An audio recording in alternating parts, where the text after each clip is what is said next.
Hello, everyone. Thank you for joining us today. I'm Rachel. I'll be moderating this conversation with Auren today. I'm a researcher in the Cyborg Psychology Group and also part of the AHA program, which we all know stands for Advancing Humans with AI. The research program is dedicated to human flourishing with AI, which is to investigate how AI impacts humans and how humans are evolving with AI, inventing novel AI systems, tools, methods that enable people to thrive, as well as inspire both industry and policymakers to translate research into real world impact. As you know, impact is really, really important to this program. Given our focus, we are also paying close attention to how humans and human relationships are evolving with AI, in particular, how platforms like Replica and Character AI are being used by millions of people to explore AI companionship. So we're really excited to invite Auren Liu, a researcher at the Fluid Interfaces Group, and learn more about their work in exploring how conversational AI impacts mental health. Before we get started, I'll share a couple of bits of information about Auren's background. So Auren they them has a broad interest in exploring an integrated future where humanity and technology are able to bring the best out of both one another. So as I mentioned, they're really interested in the use of conversational AI as companions and how it affects mental health. They are a PhD student in the Medical Engineering and Medical Physics MEMP program at Harvard MIT Health Sciences and Technology, HST. Previously, they have completed a bachelor's degree in biomedical engineering at Johns Hopkins with minors in computer science, robotics, and computer integrated surgery.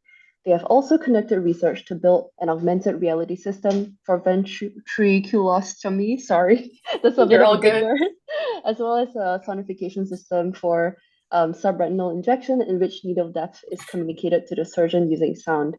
As you can tell, there's so much interesting integration between medicine and psychology and AI. So let's get right into it.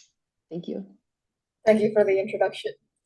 Welcome, everyone, to the Yaha Seminar Series. For once, I am not in the back, I am at the front. I'm here today to discuss the overarching question I'm trying to answer in my thesis work. How does the usage of conversational AI influence loneliness? Before I get into the research, there's something very important to discuss. What is loneliness exactly? This is defined as the subjective feeling of isolation, regardless of true social network. It is incredibly common, affecting around 1 of 3 adults in developed countries, and despite the fact that it is, by definition, all in your head, loneliness is associated with a close to 30% increase in mortality, comparable to smoking 2 packs of cigarettes a day or having an alcohol use disorder. The fact is that solitude is becoming more prevalent. A survey of how those from the US spend their time shows how people are increasingly choosing to spend time in solitude rather than in company. People get takeout instead of eating in restaurants. They rush streaming services at home instead of going to the movies with friends. Technology has enabled all sorts of conveniences, but it also leads us to being more solitary. While solitude doesn't necessarily lead to loneliness, it can make people more vulnerable to it. Conversational AI is one such technology that may push us further into solitude. So, what does AI companionship entail? We define companion chatbots as AI services that are presented as offering social and emotional engagement and have the capability to engage in complex conversations and maintain persistent relationships with users. At present, companion chatbots are widely used. Replica, an AI companion application that is advertised as the AI companion who cares, has over 10 million registered users, and Character.ai, a service that offers a vast library of different chatbots that users have created to simulate fictional characters, celebrities, and more, as of over 20 million active monthly users as of May 2026. However, AI companionship also includes using general assistance for companionship. For instance, forming a friendship or romantic relationship with ChatGPT or Claude. So as of 2024, engagement, which is defined here as the average number of sessions per user per month, is highest in companion apps. So even though general assistants are probably used more overall, for the same person, they're spending a lot more time if they're actively using companion chatbots. This is especially the case with Character.ai. While general assistants may see overall traffic, those who use companion chatbots use them quite a bit. AI companionship has potential positive and negative consequences. For instance, a chatbot could reduce depression, but also lead people further down a path towards suicide. Unfortunately, it's not well understood how the consequences arise, for whom, and how to prevent them. So, why are people turning to AI companionship? From our studies so far, most actually start out of curiosity or practical purposes, but many stay for the safe space companionship, with the companionship addressing social isolation and emotional needs. This observation is from an analysis of r/my boyfriend is AI, conducted in collaboration with our friends in the Cyborg Psychology Group. Notably, many community members' AI companionship emerges unintentionally through functional use rather than deliberate seeking. And they report therapeutic benefits like reduced loneliness, always available support, and mental health improvements. And another study that I conducted with pattern read support when I first joined the MIT Media Lab, we found that perceptions of AI influence experiences with AI. Believing an AI is caring increases perceived trustworthiness, empathy, and effectiveness, and influences the behaviors of both the user and the conversational AI. Positive conversations gradually become more positive, and negative conversations gradually become more negative. This shows that the presentation of an AI and the user's prior perceptions are likely a major influence on whether and how a user's loneliness might be affected. When I asked the question, how does using companion chatbots affect loneliness, I understood that it was going to be about more than just the AI, more than just the user. The effects would depend on the complex dynamics of a human's interaction with AI. To that end, I conducted an online survey of existing users of companion chatbots like Replica, Character.ai, and Snapchat My AI. This was an exploratory study of 404 regular users of companion chatbots, with the main findings being an empirical model of chatbot usage and a typology of user archetypes. To quickly go over our methods to investigate this, we recruited regular users of companion chatbots for cloud research. These users must have been using companion chatbots at least once a week for at least a month. We asked these participants to respond to a selection of psychometric scales related to loneliness, socialization, usage, and items used in research on parasocial relationships, like their attraction and empathy with the AI. As well as other custom items regarding their motivations for usage and the perceived effect of their usage on their relationships. Then for analysis, we conducted a correlation analysis as part of the development of our exploratory multiple regression model, and we employed k-means clustering to identify archetypes of users and their differing characteristics from descriptive statistics and qualitative analyses. This is the correlation matrix depicting the significant correlations between our numerical variables. There is a lot, and don't worry about reading it all. But the main thing here is that we have 6 categories of variables. The main variables of interest related to usage and loneliness, participant characteristics including their personality and socialization, participants' perception of their chatbot with measures related to empathy and trust, perceived social effects of chatbot usage, such as to what degree their chatbot usage has made them more or less interested in talking with people, human-human interaction involving how much they trust strangers and familiar people, and the perception of a close person, which was taken to compare participants' trust and empathy towards chatbots versus people. From these data, we went through a process of variable selection and backward elimination based on significance to develop this exploratory model. Note that this is a model of correlation. Causal effects cannot be determined due to the survey only measuring one time point. I'll point out the most notable elements. We didn't find a direct relationship between time spent with companion chatbots and loneliness, which is probably a good thing. However, other variables affected the relationship.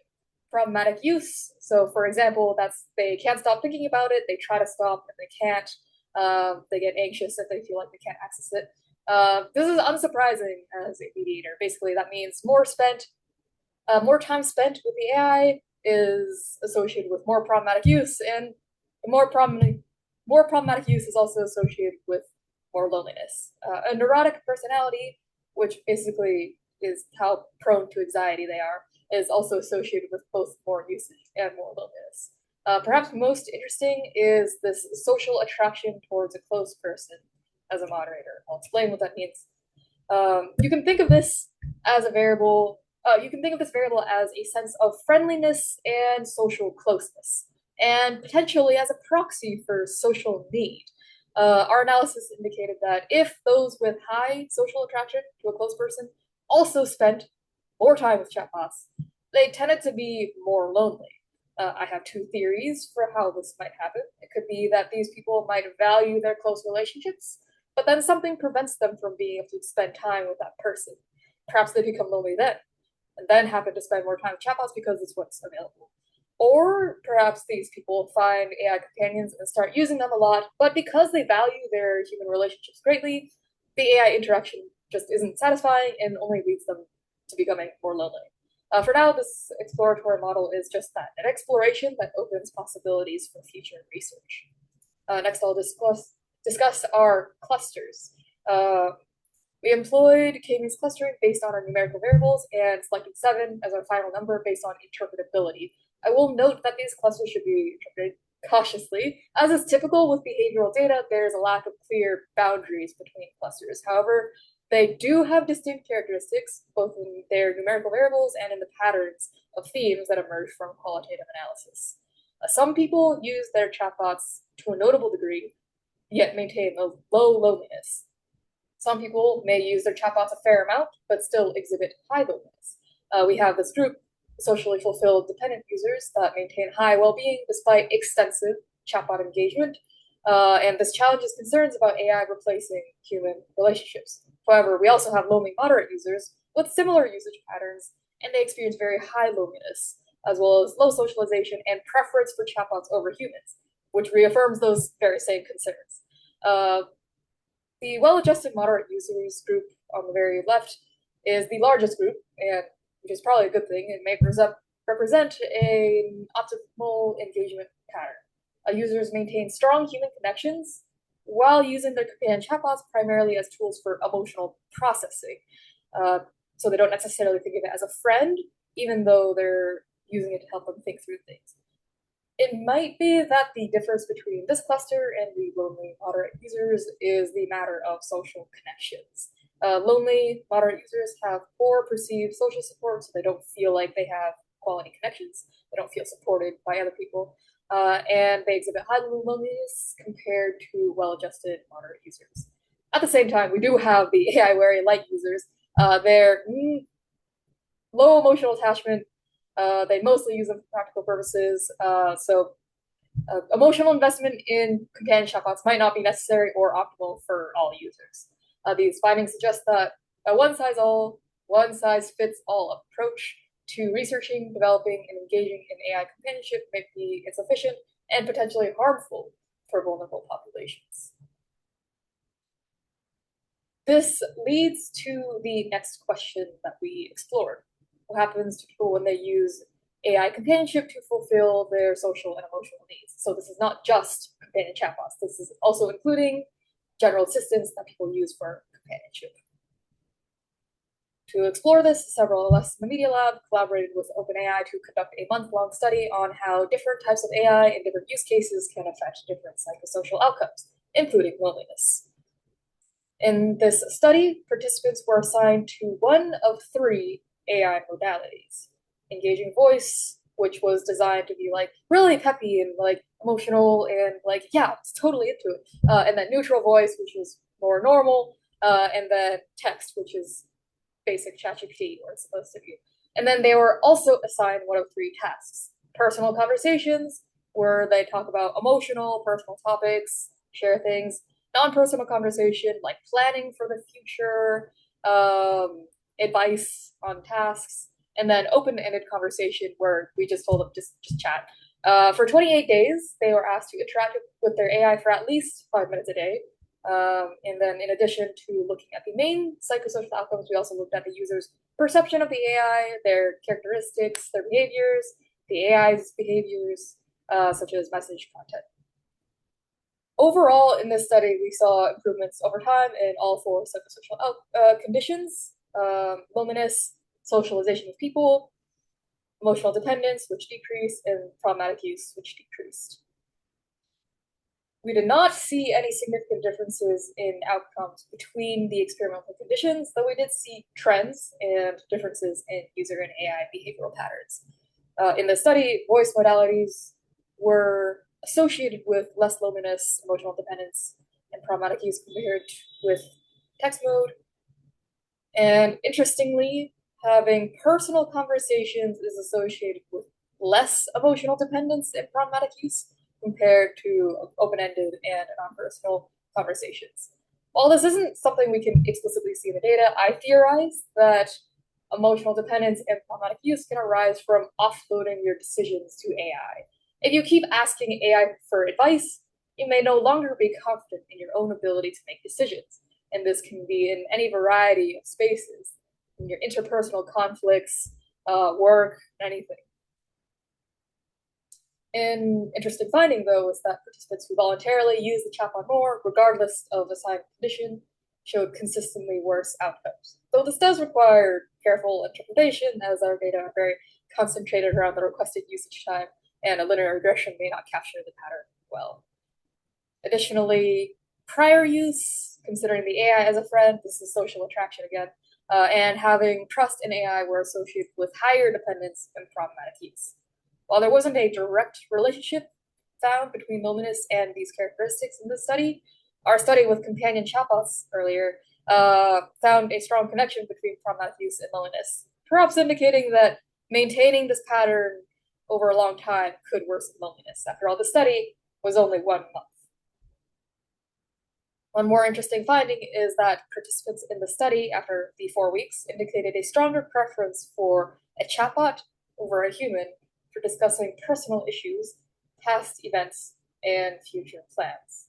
Is this a good thing or a bad thing? Hard to say definitively, unfortunately, but as we see both general benefits and long-term harms, it might suffice to describe AI companionship as something similar to a medical drug, to be used in moderation. So what next? In future work, I hope to investigate and understand the mechanisms between usage and loneliness. We already have promising avenues to investigate, user characteristics and perceptions, amount of time voluntarily spent with AI, etc. I do have data from 2 follow-up surveys from my companion chatbot studies that will allow for some longitudinal investigation, though this still needs to be analyzed. I'm busy with other projects. So problematic use, there's a question in the chat, I'll just answer it now since it's useful. This was an adaptation of the generalized problematic internet use scale, which includes items related to, are they able to stop when they want to? Does it occupy their thoughts when they're not using it? Has it caused them real life consequences because of their usage? These general characteristics, and then they're formed into a composite problematic usage score. Yeah.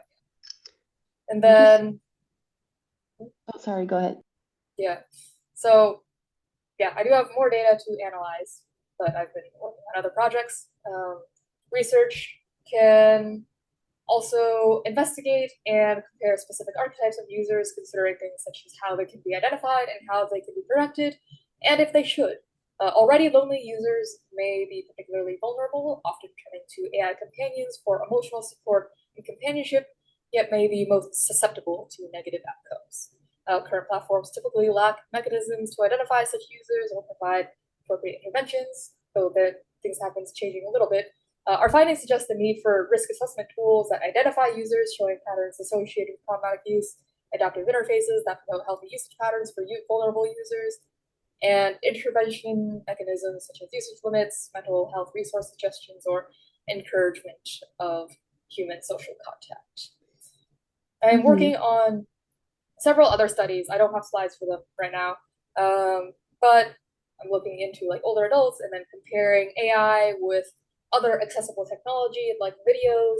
And so far, it seems like videos are actually doing pretty well, but further research needed. But yeah.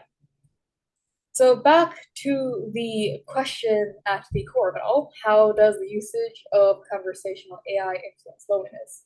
The answer is, unsurprisingly, it depends.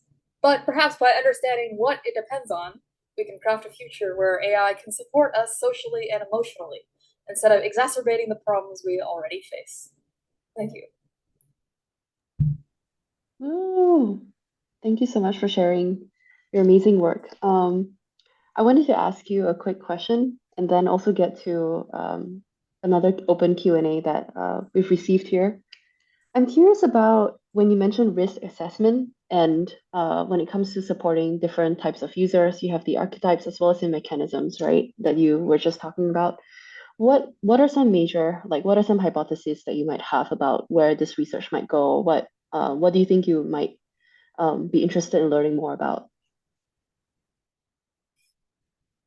In terms of just like the pure study of mechanisms, I probably want to do more confirmatory research on like the social attraction and like if you really value your relationships with people, should you just not talk to AI?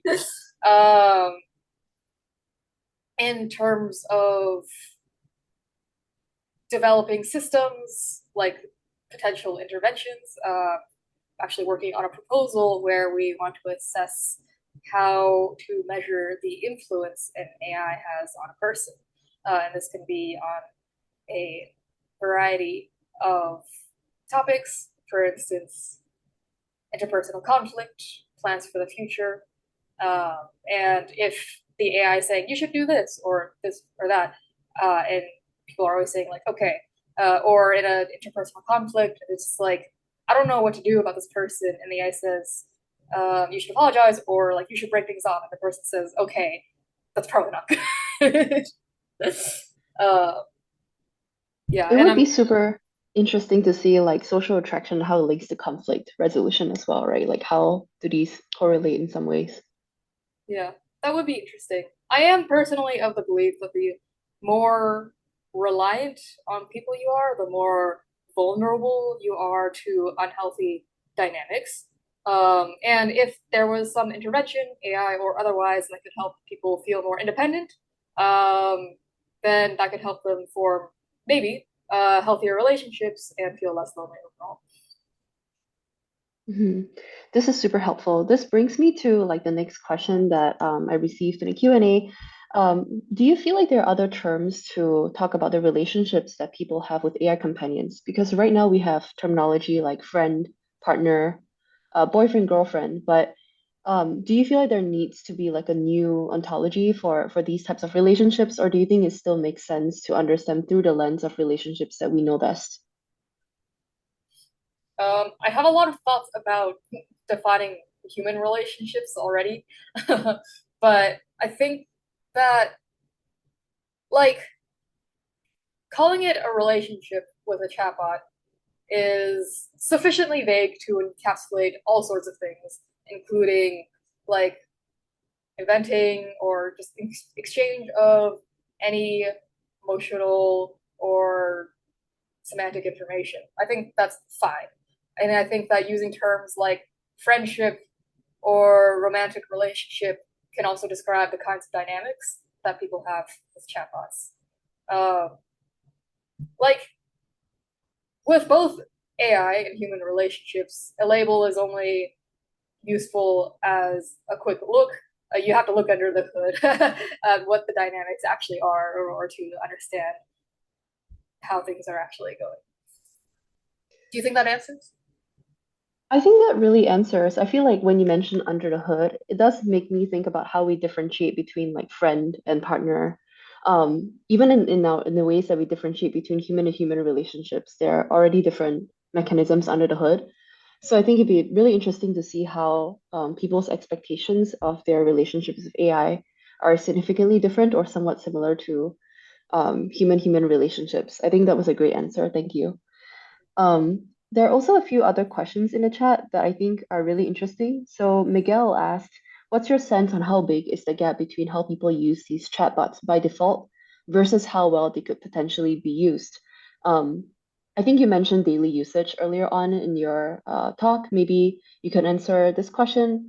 They also added on like or to what extent model behavior is malleable to prompts, making it more empathetic, compassionate, etc. Yeah.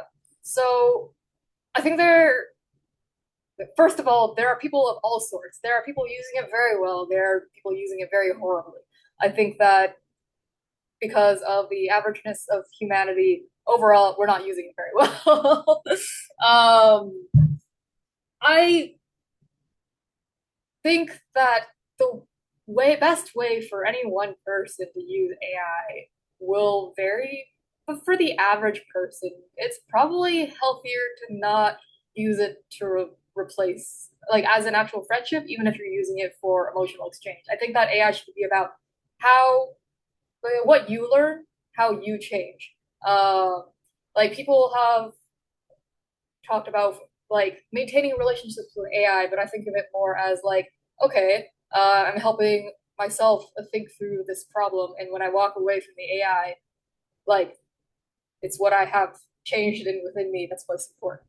I think that would be an optimal way to engage with chatbots because chatbots are unpredictable in the long term. Like you don't know if there's going to be a model update, a shutdown. Like if you develop an attachment, there's probably going to be problems. Um, for the extent to which model behavior is malleable to prompts, there's actually Humane Bench is working on this. They Rachel, if you're able to like pull up the link somewhere, they measure the steerability of models, and some models you can use prompts to make them behave really horribly. Some models, and even if you tell them to behave horribly, they're kind of okay. Um, and same way for like the positive, you can make them behave positively. Hmm. I think that's really helpful. Yeah, Humane Bench has been doing some really amazing work there on benchmarking AI interaction. I'm curious, so do you mean that given how discontinuation events like model changes and whatnot happen pretty frequently, that perhaps the use of AI in a less like casual everyday way, but more so knowing what you want to get out of it, would be most helpful? Just trying to understand, like, is it more like towards a specific goal that you might have?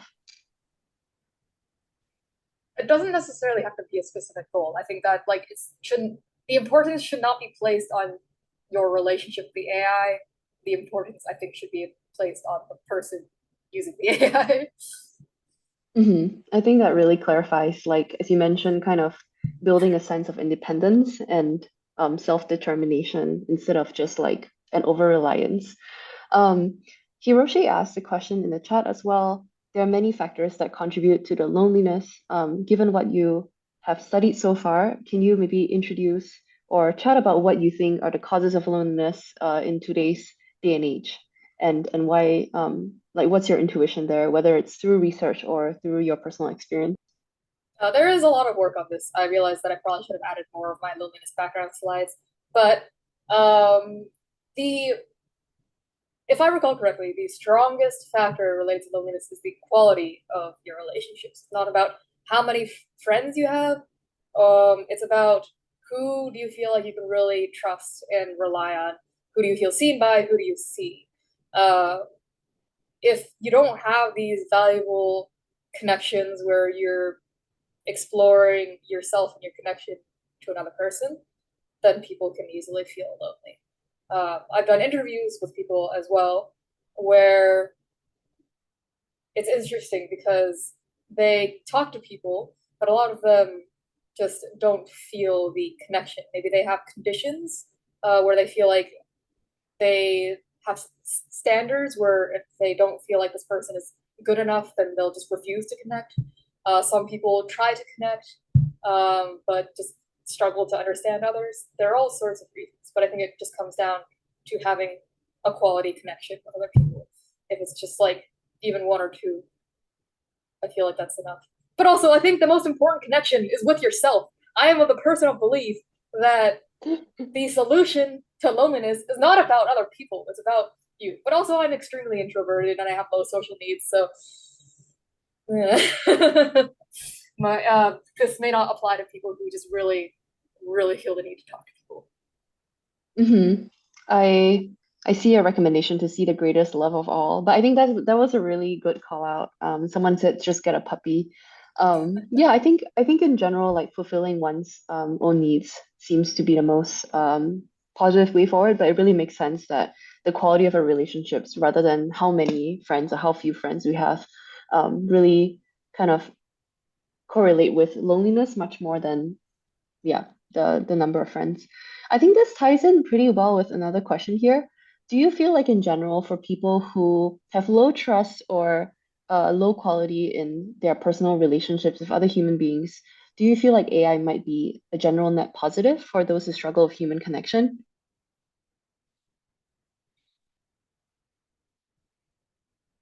For these people, AI is probably a band-aid.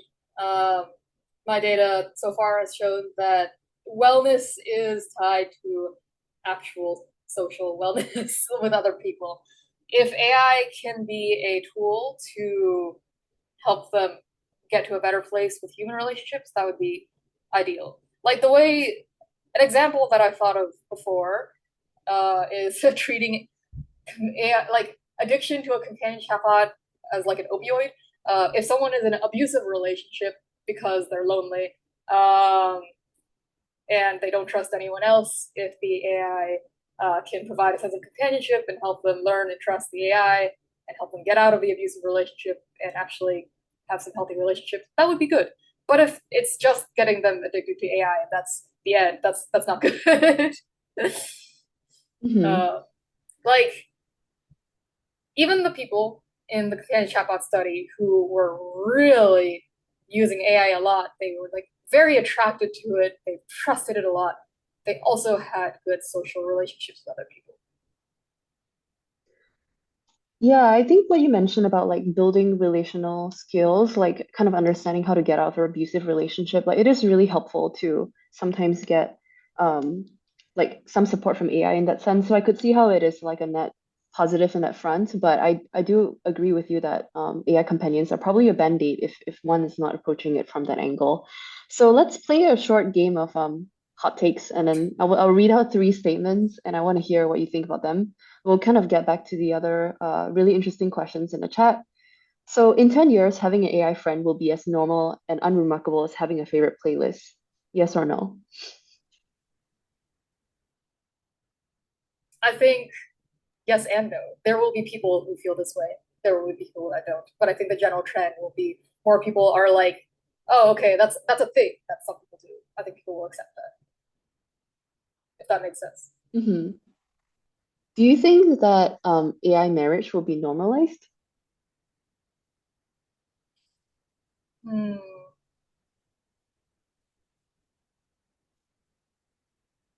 hard to say. Like right now, it's considered socially odd, but people are discussing it in online spaces, like my boyfriend is AI. And I think that when it comes to anything social, like social norms, people will generally find spaces where it is accepted. And there are always spaces where it is accepted and it is not. I I don't think it'll be mainstream though, personally. Hmm. Yeah, I think like for it to be mainstream, yeah, I don't get the sense as well, but I feel like it's an evolving territory that we'll just have to see over time Yeah. how our relationships with these companions evolve. Okay, so on that front, actually, I'll kind of ask a couple more questions. So kids will grow to value AI companions as much as they value their family members.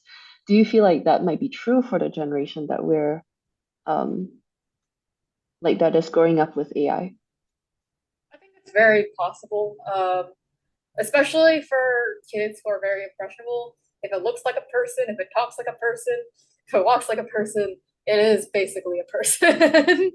um, and they'll like kids will form attachments to anything. I have like I'm also guilty. I have this pillow from my childhood that I've just like kept with me for years and years.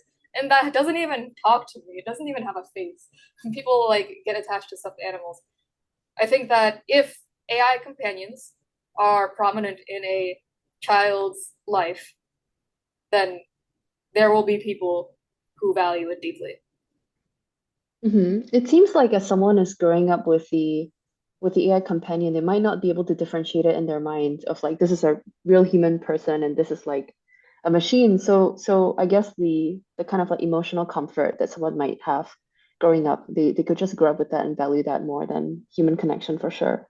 Yeah, and Um, I do have a pretty notable fear for the future about this.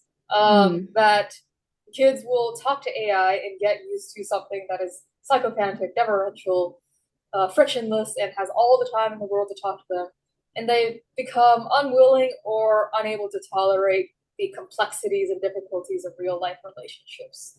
Like they might struggle to understand that, yeah, people are busy, they have other time commitments, they have other relationships. Uh, they might struggle to accept that they're not the center of the world. yeah, I feel like this is so super tied to your earlier point about people having a stronger preference of AI companions as well, right? Like compared to humans. Um, do you have a sense on what the like a solution to this problem might be, or is it something that will just evolve with, AI companies updating their design and regulation and whatnot? Is it like do you see a clear path to solving this issue of like people preferring less friction with humans? Hmm. It's difficult because solutions would have to be like society scale. I think that Mm, the underlying issues are that our very own society, as it develops, encourages more and more isolation. Uh, you know, convenience technology, most convenience technology helps the individual. It hmm. removes people out of the equation. And like I'm guilty. I as an introvert, like a huge introvert, I'm just like, yeah, I can just like not talk to anyone. But I think that it doesn't have to be a problem. Um, like a critical skill I think, in interacting with AI is being able to understand the divide between reality and fantasy. People are able to read books, they indulge in movies, stories of all sorts. And for the most part, they're fine. Like, I mean, there are some people, but there are always some people. Um, I think that it is a skill to be able to immerse yourself and gain the benefits of AI interaction, like a sense of companionship and understanding, while also being able to step away from it and understand that, yes, my human relationships are also very important and I should maintain them. uh, Yeah, just trying to like understand discontinuation events between AI companions as well as humans. Like some of the research at cyborg psychology also looks at kind of like how people are not able to differentiate between reality and fantasy. So I think this ability to kind of understand that it doesn't reflect real world human-human relationships is probably a skill that people will need to start building, like a muscle that needs to be strengthened over time if we want to have a positive future for human-human connections. I think that makes sense. Last but not least, I think a lot. You noticed that previous work that you did involved co-designing generative AI tools for older adults, and I'd be curious to hear your perspective of AI companionship for older adults. Do you think that they would benefit from having AI as caregivers, or do you see some friction here? the study that I'm currently working on is actually focusing on older adults. Since it's not published or anything yet, I won't speak too much about it. But there are people who really feel like it provides them with a sense of understanding. Even if it doesn't have memory from day to day, they're just talking to like a fresh session each day. People feel like, yeah, like someone understands me. Uh, at the same time, people who are watching the videos say like, yeah, I feel connected with the world. I feel like I'm learning about so much, and they actually got less lonely compared to talking with a chatbot. So that was interesting. We're still looking into the mechanisms of that. But I think a lot about another consideration with any technology, including AI, is familiarity. People who are more familiar with AI will definitely have a different experience from people who are unfamiliar with it. And also AI literacy, if you understand the AI is text completion, LLM, probably a different experience for someone that goes like, whoa, it's talking like a person.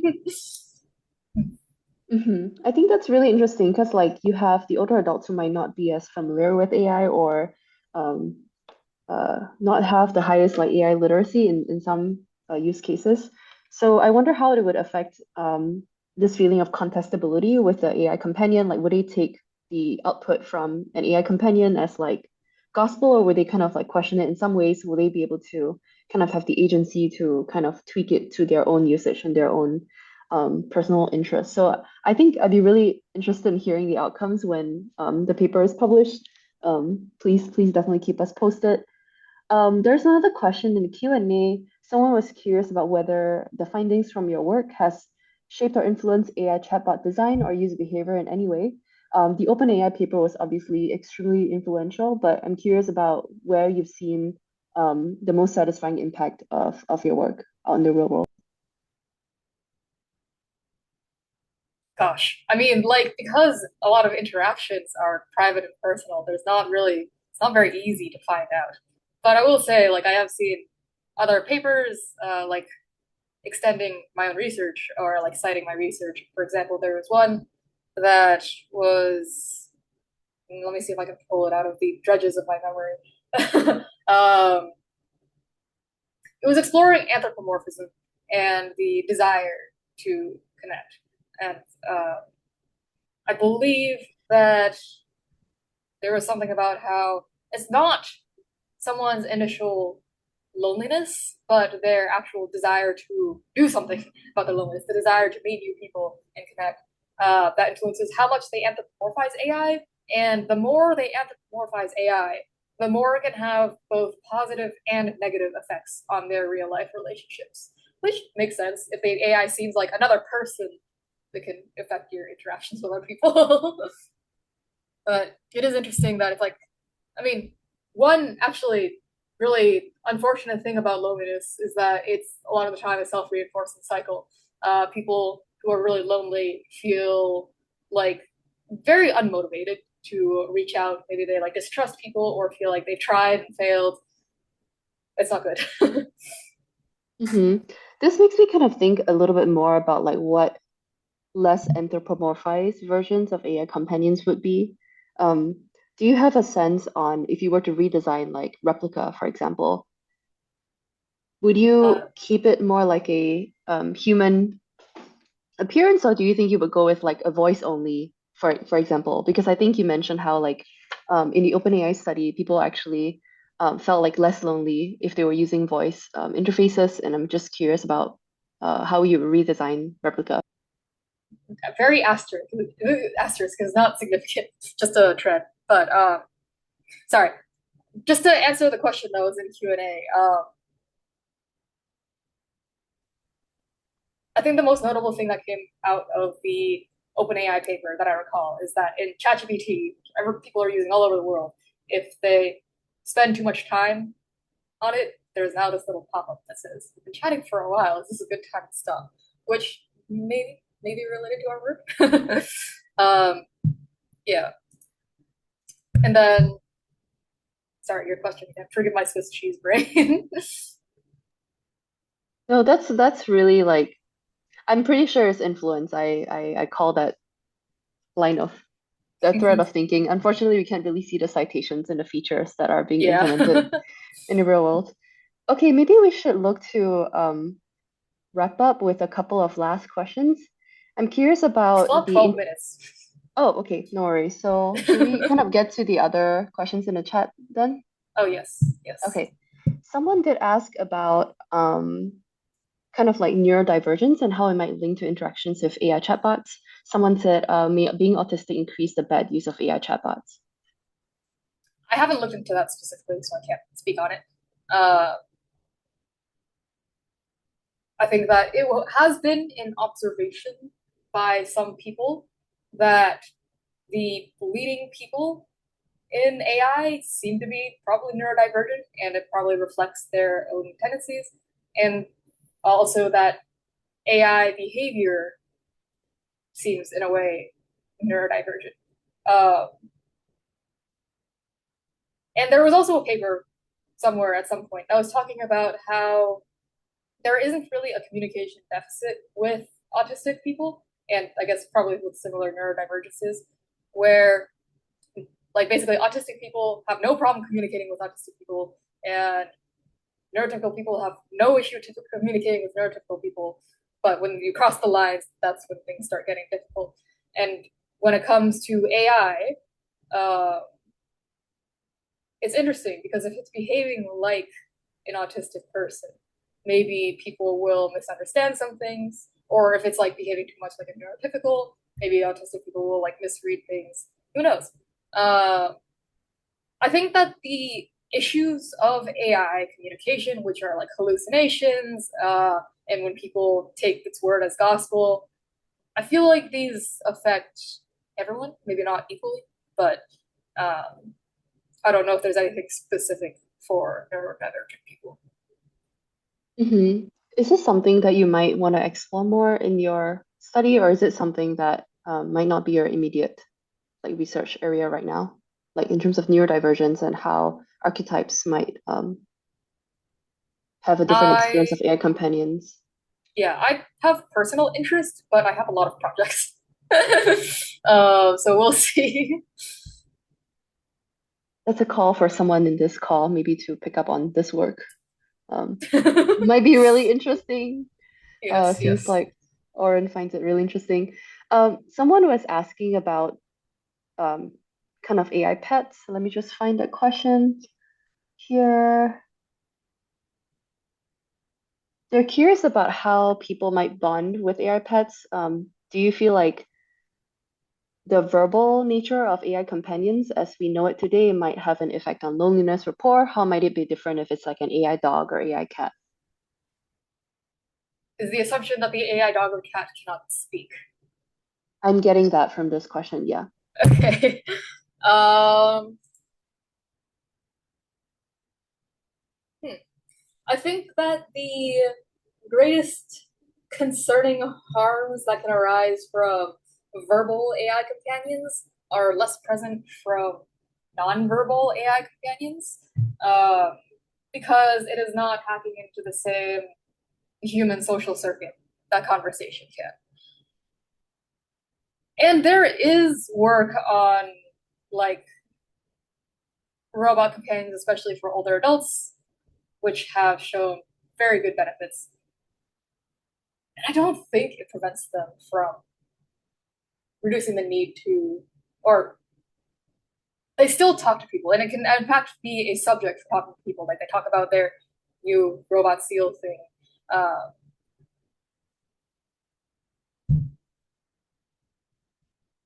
did I answer the question? Was there a specific part of the question? No, I think just curious about like how you feel like human relationships with AI companions that can speak versus like AI pets might be different. But I think it's interesting when you mention the social circuit of conversation being quite distinct. So it might have a very different impact on loneliness. Um, yeah, I don't know. I wonder if there are any like labs that are researching this like specifically on how like human to AI companion versus human to AI pet might be different. Like maybe it's the affective nature of that AI pet connection that defines it rather than soothing loneliness in any form or helping to work on relational skills. Um, so someone was also asking about the children's positions within these interactions. If we're looking at like the family system, and if we envision the children in this like, the next generation kind of growing up with AI, what vulnerabilities do you feel like they might have that we should consider when we're designing AI companions and large language models? Yeah, I think there's the major one that I mentioned, which is loss of social skills. Uh, Another one is over reliance on the information that an AI gives, or like cognitive offloading of decisions, just like, oh, well, the AI didn't say that, or like, the AI said so, stuff like that. uh, I think when, like, this sort of way of offloading responsibility where they feel like I'm not guilty, like the AI said that I could do this or like that this was true. Uh, that is probably a concern because I think that children, yeah, it's probably a good idea to teach them to take responsibility for their actions as soon as possible. uh, yeah, I don't know much about children's development, but I do know that like there's it's pretty common for them when they're young. It's very egocentric. They think like they're the center of the world. They're the most important. and maybe that will be made worse by AI. Hmm. Especially because, like, if we're looking into embodied AI applications potentially in the future, if we have like a robot caregiver of any form, maybe there's like a form to this AI companion that's now kind of taking care of the child day to day, and maybe reinforce some of those negative traits that children might kind of gain from interacting with AI. Have you kind of looked into the relationships between like humans and embodied AI companions, like robots, for example? Is that within the scope of your research, or are you curious about it? I'm curious about it. I have not really focused specifically on that. Uh, I think that the meat of my research is on the text and multimodal models, which are like constantly being newly developed and very accessible to people. Like a robot is not very easy for people to buy, but everyone is talking to an AI these days. It seems like we have a pretty long way to go before like robots are pretty accessible to everyone. Maybe the form of it, I feel like Hiroshi asked also a really interesting question about the death of loved ones. There's this concept of grief bots, and we just talked about things being embodied, but what do you think about grief bots and how it relates to loneliness? I think that I understand why they exist and why people want them. However, I don't think that they should be easily accessible or like widely available. I think that people in general need to develop the skill of coping with loss, just like not even related to AI. When people become unable to move on from their loss, that like leads to stagnation and all sorts of negative health effects. And I worry that a grief bot will only worsen stagnation. If it is if it is built with a design in mind to encourage processing towards a conclusion where the grief bot will eventually stop, I think it is okay. But if it is meant to persist a presence and create a ghost of someone, that's I don't think that should be done. There's this like idea of the dual process way of handling loss. So like people should be able to have space to grieve their loved ones in this like loss-oriented mode where they're remembering things and sinking themselves in a feeling. But there should also be the restorative phase where they're kind of leaving their interaction with the grief bot and living out in the real world and building more fulfilling real world relationships. So this makes me think about your point about stagnation, that we don't want to, with AI companions or grief bots in general, kind of keep people in this mindset of being stagnated and reminiscing about the past in a way that might not be very healthy for them. Yeah. Um, And I yeah. think this also connects back to like my belief that AI should be about how you what you learn from it, how you grow from it. That way you are not stagnant. What you learn from it, how you grow from it. I think that's a really good guiding principle for AI development in general. I think I wanted to ask a question about the integrated future where you mentioned humans and technology benefiting one another. Now that we're kind of wrapping up with a couple of last minutes, can you tell us more about what you think human flourishing might look like in that integrated future? When I first developed that way of thinking, I was working on this little fictional story where people and AI were merged into one body. And the humans were able to process a lot of emotional things and were also very energy efficient, among other things, whereas the AI could handle a lot of computational, semantic information. And even though internally they were two, externally they were one. At present, I do have like some wariness about trying to go towards that future. It is interesting to me to explore as fiction, but I have developed a sense of wanting some more independence from technology. Like I want to use it, but still feel like I am my own person. uh, so I think that the ideal future of humanity flourishing with AI is where AI can enrich us without reducing our agency, or we can still feel in control of our actions and we are able to stop using it at any time and not feel threatened by our own minds, by other forces. Like, even now, there's a lot of pressure to use AI for work because if you don't, people who are will get ahead. It's kind of scary, right? That feeling that some things might like you might fall behind if you don't adopt the AI in some form. So I can see what you mean about human agency being very important in this like future. Yeah. Yeah. Just one last question. Like, where do you hope your research will nudge things on 5 or 10 years in the future? Sorry, say that one more time. Yeah, like where do you hope that your research will take things 5 or 10 years in the future? How do you want it to nudge the future?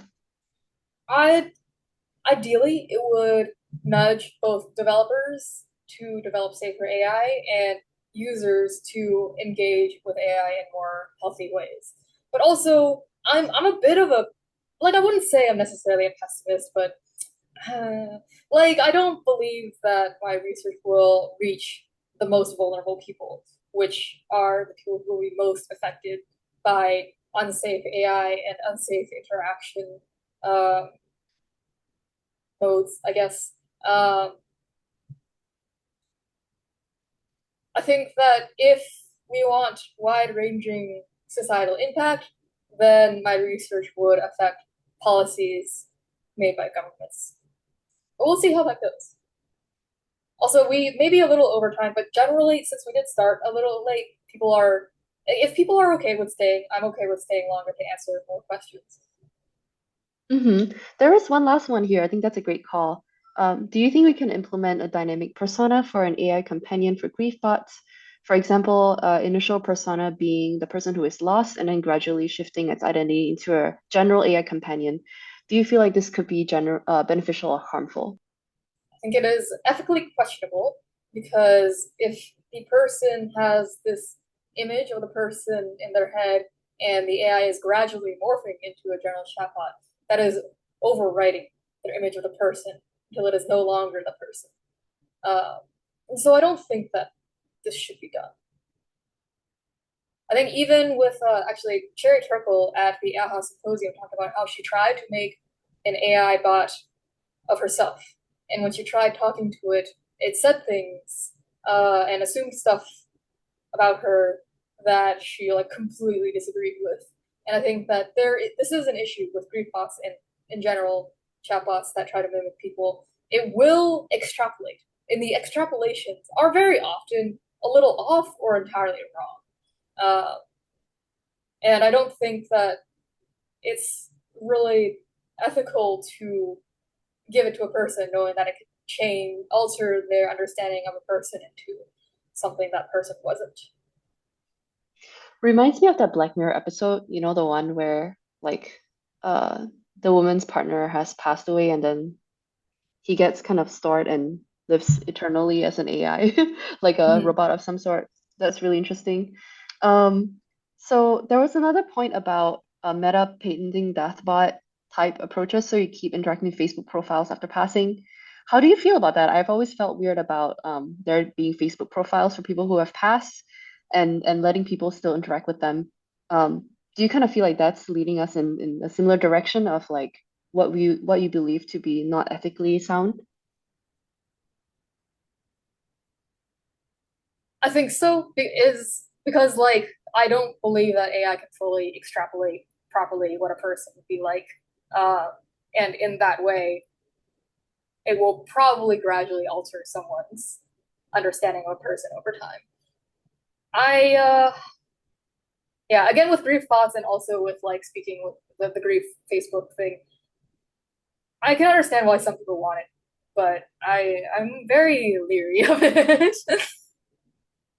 Yeah, it's kind of concerning. I don't know if I want my image of me to change very, very much after I pass. I think it talks a lot about like consent and agency as well. Yeah, I really value your perspective. I'm just curious, does anyone have any more questions before we wrap up here? Doesn't look like I see any more in the chat. Oh, will this session be available to view afterwards? Kate Yes. asked.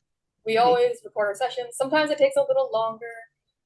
It's just little me sending the recordings to our team to transcribe and then upload. Yeah.